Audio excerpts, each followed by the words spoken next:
sou Larissa Rezende, sejam muito bem-vindos ao Dimensão Cultural, o lugar no universo onde filmes, séries, livros e games se encontram. E hoje nós vamos embarcar numa aventura pela história com a Lenda do Tesouro Perdido. A Lenda do Tesouro Perdido, no limiar da história, chegou ao final da sua primeira temporada e teve um resultado um tanto quanto satisfatório para os fãs da saga que se originou no cinema. Até porque a série cumpriu a sua proposta até o final da sua temporada, que era justamente manter a essência dos filmes protagonizados pelo Nicolas Cage, mas ao mesmo tempo expandir o seu universo. E é justamente isso que a série vai nos apresentar. Afinal de contas, assim como nos filmes, a série vai nos entregar um tesouro extremamente grandioso, relacionado a vários povos, né? Como no caso é o tesouro pan-americano que tem na série. Mas ao mesmo tempo, esse tesouro grandioso que vai mudar a história de vários povos, ele ao mesmo tempo tem uma importância muito menor, né? Tem um significado muito mais pessoal, que é relacionado à família da protagonista, assim como acontece nos filmes. A série vai nos apresentar a Jess Valenzuela, uma imigrante latina que mora nos Estados Unidos, na qual tem uma mente brilhante e uma percepção muito rápida das coisas.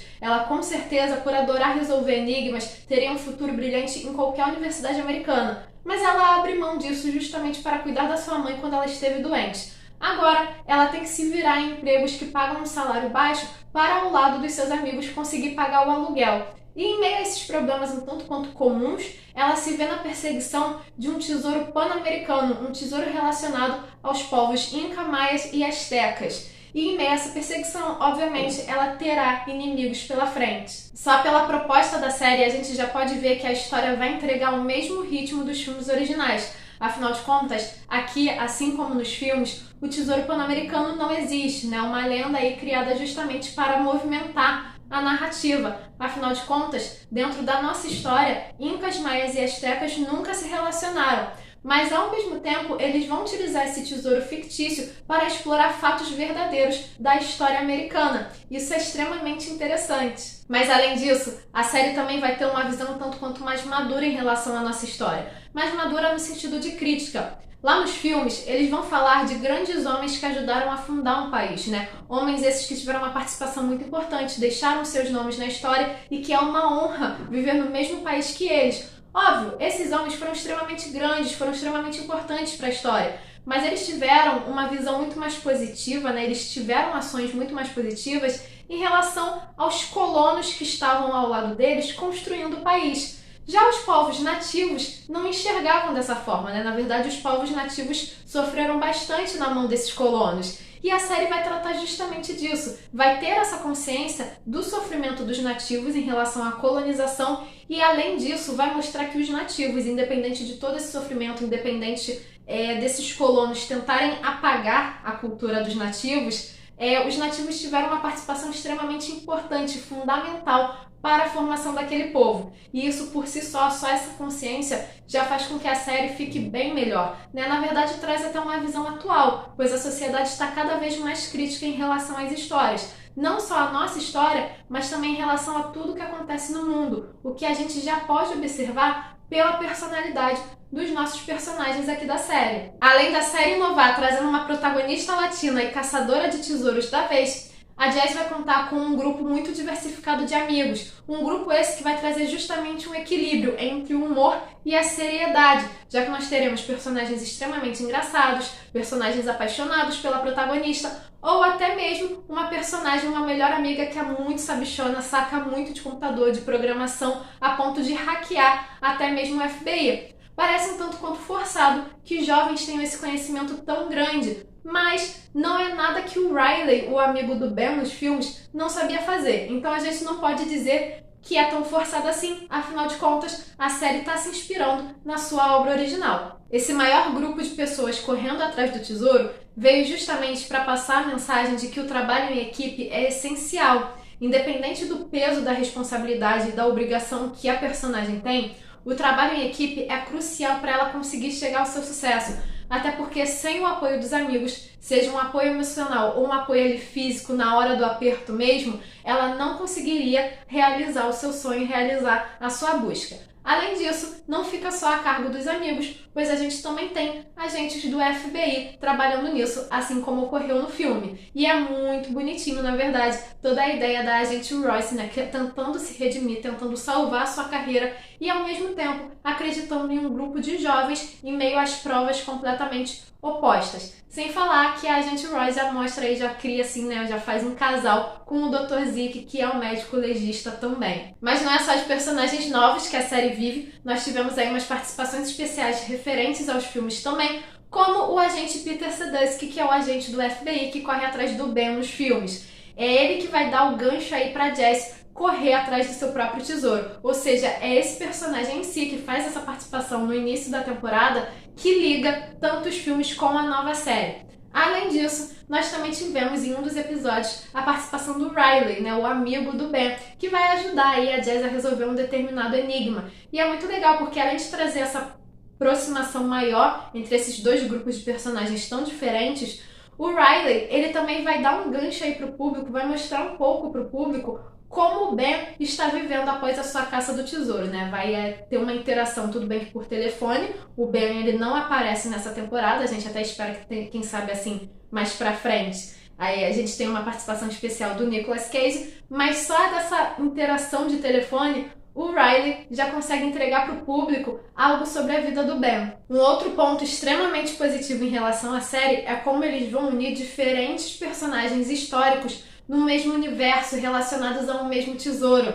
A série vai trabalhar de Cortez e Malinche até mesmo a Elvis Presley. E eu, particularmente, enquanto fã do Rei do Rock, eu creio que a série ficou extremamente melhor ao mencionar o Elvis na sua história, né? Tudo bem que isso acontece no segundo episódio, né? Pra mim, do primeiro pro segundo episódio, a série já melhorou muito. Mas é muito legal ver como um personagem histórico que trouxe uma revolução cultural, né? Um personagem um tanto quanto recente, que trouxe uma revolução cultural, inovou na forma de fazer música, ele está ligado às raízes mais tradicionais do país, né? Então isso é muito interessante como ele consegue ter os dois perfis, como a série consegue relacionar isso de uma forma excepcional. É claro, é o mesmo estilo que o filme traz, né? O filme também vai tentar relacionar personagens diferentes entre si, mas ele trouxe uma visão um tanto quanto mais equilibrada, né? Trabalhando o tradicional com o moderno. Mas além da construção dos mocinhos e da investigação histórica, um outro ponto positivo da série está em relação aos vilões.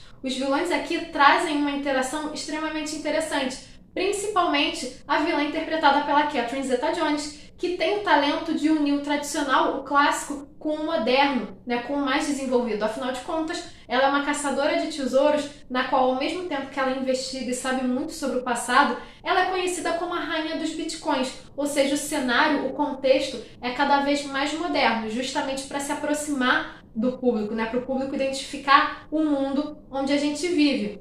Além disso, a série, com o andamento da investigação do tesouro, a série nos trouxe um tanto quanto uma surpresa aí, né? Afinal de contas, esses caçadores de tesouro não são exatamente caçadores, mas sim destruidores. Eles fazem parte de uma organização secreta na qual tem o objetivo de destruir esses tesouros que estão há muito tempo escondidos, justamente para evitar que a verdade sobre a história seja revelada. A ideia é evitar que essa verdade seja revelada para manter o mundo do jeito que ele está, organizado nessa ordem política, nessa ordem social que ele está. Pois um tesouro desse tamanho, um tesouro relacionado a diferentes povos, seria capaz de revolucionar a sociedade, trazer uma nova forma de pensamento, trazer novos questionamentos e até mesmo novos conflitos. E esses destruidores de tesouro querem evitar isso. Não porque eles são bonzinhos e querem evitar guerra, mas porque eles querem permanecer no controle, eles querem permanecer no poder. Ou seja, as consequências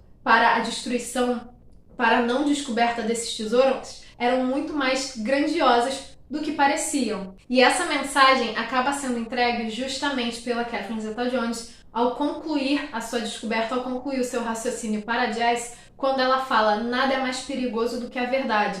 Tudo bem, ela tem até um certo ponto aí, mas também, ao mesmo tempo, nada é mais libertador do que a verdade. Então, por conta disso, esses tesouros são realmente essenciais. É preciso descobrir, é preciso reescrever a história de uma forma correta.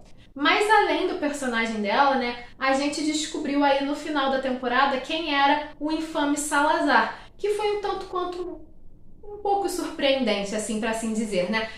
Eu já esperava particularmente que aquele personagem tivesse algo relacionado a essa organização secreta, mas não que ele fosse o Salazar. Mas ao mesmo tempo, ficou bem definido ali, bem explicado para o público, que o Salazar ele não é necessariamente uma pessoa, ele é um título de liderança dentro daquela organização. Qualquer um pode ser o Salazar, né? Qualquer um pode chegar nesse cargo. Mas, apesar, assim, eu acredito que seja até uma falha da série, é que foi feito tanto mistério em relação ao Salazar, a identidade até que foi um pouco surpreendente, mas ele foi muito rápido, né? Foi aquele personagem que era só para dar um medo em relação ao seu nome, já que a série queria estipular que a verdadeira vilã dessa temporada era a Catherine Zeta-Jones. Por conta disso, ocorreu um conflito ali entre o grupo de vilão e o Salazar saiu do caminho de uma forma muito rápida, um tanto até sem graça, e a Catherine Zeta-Jones, a Billy, né, ela consegue se firmar enquanto vilã ali na perseguição para o tesouro. Essa primeira temporada de A Lenda do Tesouro Perdido no limiar da história foi bem agradável para os fãs, já que manteve a essência da franquia original. Além de trazer personagens bem carismáticos e que dão assim um humor, uma quebra de humor em meio à seriedade ao debate tão sério da história, trouxe também uma vilã com uma motivação oficial, uma motivação concreta e digna até de debate. Mas apesar disso, ao mesmo tempo trouxe uma história um tanto quanto clichê, principalmente em relação à busca dos vilões pelo tesouro, em relação assim a como Salazar, por exemplo, saiu do caminho de uma forma muito fácil, né, que não deu trabalho para os mocinhos, pois os vilões começaram a brigar entre si. Além disso, todas as atitudes que aconteceu, todas as atitudes que a Billy teve depois disso, né, depois que se firmou enquanto vilã, em que ocupou o grande título da organização, foi um tanto quanto óbvias, né? Muitas vezes a série partia por um caminho que o público já sabia o que poderia acontecer, e acontecia justamente aquilo que o público pensava. Apesar dessas ferramentas, dessas estruturas narrativas clichês, a série com certeza diverte e traz um conhecimento histórico muito maior para o público. Na verdade, no limiar da história, cumpre totalmente o seu objetivo, que é justamente expandir o universo de A Lenda do Tesouro Perdido para que mais personagens e mais histórias sejam reveladas para os fãs. Por conta disso, a gente até espera que tenha uma segunda temporada da série. E vocês, o que acharam dessa primeira temporada de No Limiar da História? Curtiram? O que esperam para uma possível segunda temporada?